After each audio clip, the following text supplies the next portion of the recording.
Hello everyone, myself Aryan and today I'm gonna be sharing a review of the KYT Striker. So I'll be sharing almost every single detail about the helmet. क्या है, कितने का पड़ा, what's the price, weight distribution कैसा है, wind noise कितना है and touring friendly है कि सिटी में यूज़ कर सकते हैं, weekend rides पे यूज़ कर सकते हैं, everything about it. So this one I got for 4,000 rupees. Well, I bought it in the January 2025. तो उस टाइम पे there was offer on by KYT India. So उसमें क्या था ना कि एक पुराना helmet which is an full face ISI helmet exchange करके we could be getting this KYT Striker for 4,000 rupees और 3,999. So I got to know about that offer and फिर मैंने ये वाला हेलमेट ले लिया. Let's start with the certifications, which is a little controversial for the KYT helmets. So as you can all of can see कि इसमें यहाँ पे ISI marked दिया हुआ है, but there is no any kind of a EC certification mark or a DOT certification mark.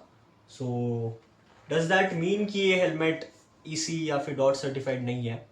No, actually it's not like that.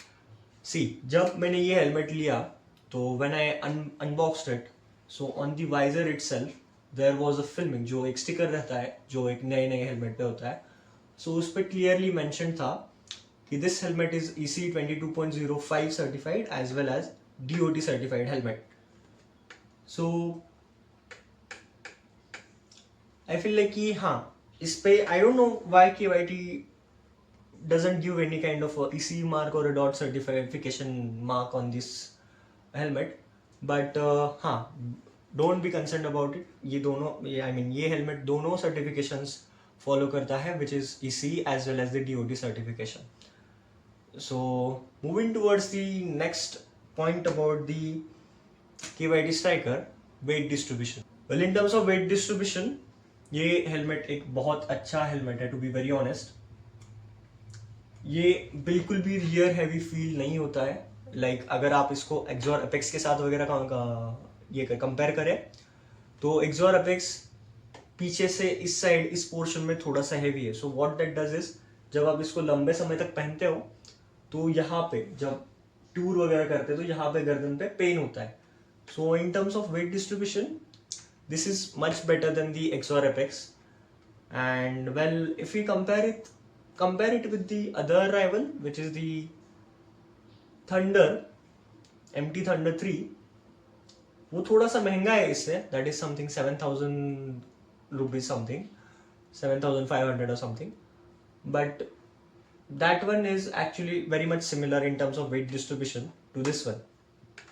So weight distribution काफ़ी अच्छा है. अगर आपको एक ऐसा हेलमेट चाहिए जो बजट में भी हो और इससे नेक पेन वगैरह भी नहीं चाहिए and you want to use it for long durations, so I feel like yes, you should consider this one. Moving towards the next point is the wind noise. So ये एक बहुत बड़ा drawback है KYT Striker का, even KYT TT Rio का. Because जैसे आप 70, 75, 80 के ऊपर जाते हैं, there is a lot of wind noise coming in. तो मतलब बहुत ज़्यादा विंड अंदर, आपको ऐसा विंड फील नहीं होती है बट बहुत सारा विंड नॉइज आता है. So when you are on a long tour highway पे वगैरह तो कानों में वगैरह दर्द करेगा and in the long duration it can cause some kind of ear problems. So आपके लिए अगर विंड नॉइज एक मेजर कंसर्न है तो I would say avoid this one. Please avoid this one because इसमें विंड नॉइज काफ़ी ज़्यादा है. I'm just being real. I'm not telling any कि भाई कि फेक रहा हो ऐसे वैसे. No, I'm just telling that कि हाँ, इसमें बहुत ज़्यादा wind noise है. Then the next point is the competition. So देखो, this is KYT Striker और अभी जो दूसरा वाला जो एक आता है KYT Striker 2V, उसमें और इसमें एक there is only one difference. ये जो फर्स्ट जनरेशन है इसमें there is no sun visor, so you can see there is only single visor. और जो 2V है उसमें there is a internal sun visor as well, और उसकी प्राइस है अराउंड 6,500 रुपीज या 6,800 rupees, and this one will cost you 6,000 rupees. So 700-800 रुपए का फर्क है स्ट्राइकर में और 2V में। तो आई वुड से कि इफ यू आई वुड से गेट द 2V, बिकॉज बहुत कभी कभी ऐसा भी होता है कि अपन सुबह सुबह निकलते हैं और ईस्ट साइड पे निकलते हैं, तो फिर सुबह से सीधा सनलाइट आंखों में आती है, तो वो सनलाइट बहुत चुभती है। तो उससे अच्छा है कि it's better to have the internal sun visor sometimes. And even in the evening rides जब वेस्ट की साइड पे जाते हैं तो सीधा सामने से कभी कभी धूप आती है, तो that can cause a little issue. So yeah, instead of the KYD striker, get the striker 2V I would say, cause sun visor काम में आता है कभी कभी, उससे थोड़ा वेट भी बढ़ता है, but it's I guess 50 grams or 100 grams, but as its weight distribution is kind of good, so it shouldn't make a big difference. So moving on to the next topic is comparing it with the rivals. So actual में इसके rivals है कौन? सो इसका direct rival तो कोई है नहीं। I mean the Axor Apex sits at 5,500 rupees, जो इससे थोड़ा सा कम है, 500 रुपये थोड़ा कम है। फिर आता है दी एमटी थंडर 3, जिसका प्राइस इज अराउंड 7,800 रुपीज, तो वो 700-800 रुपये, 1,000 रुपये 2V से थोड़ा ज़्यादा है। And then comes the KYT TT Revo, so that will cost you around 9,000 rupees or 8,500 to 9,000 rupees. So अगर आप इसको टूरिंग के लिए लेना चाहते हो एंड आप थोड़ा सा विंड नॉइज के ऊपर कंसर्न हो, but well I have one tip for the wind noise. Well Amazon पे 50, 100, 150, 200 रुपए के ईयरबड्स मिलते हैं।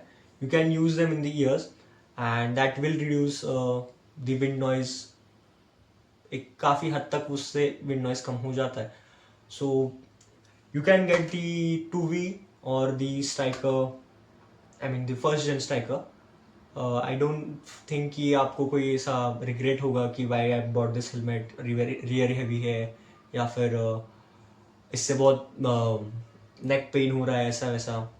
I don't think so you will be complaining about it। मैंने इसको खुद अराउंड 400 किलोमीटर डे चलाया है continuously, and at the end of the day neck pain था, but it wasn't that much. देखो अब जब 400-500 किलोमीटर एक दिन में चलाओगे तो ऑब्वियसली फटीक होगा, but there was not a particularly neck pain.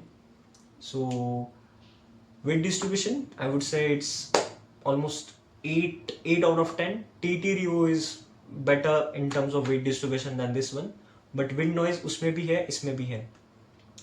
Well if we compare it with the MT Thunder 3, तो I would say in terms of weight distribution MT is 9 out of 10, TT Revo is 10 on 10।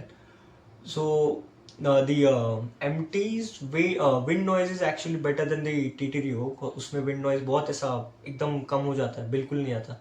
So wind noise is concerned and you have a budget of 8,000 rupee helmet, then I would say go with the MT Thunder। And if you want a touring helmet, then instead of the MT Thunder or the KYT Striker or the KYT TT Revo, go with the LS2 Stream 2। That's a lot better, specifically designed for touring helmet। So yeah, if you're looking for a touring helmet, तो LS2 के लिए you should go for that one। And city rides, weekend rides, you want to flex around some cool graphics and all, then I would say कि go with the KYT Striker।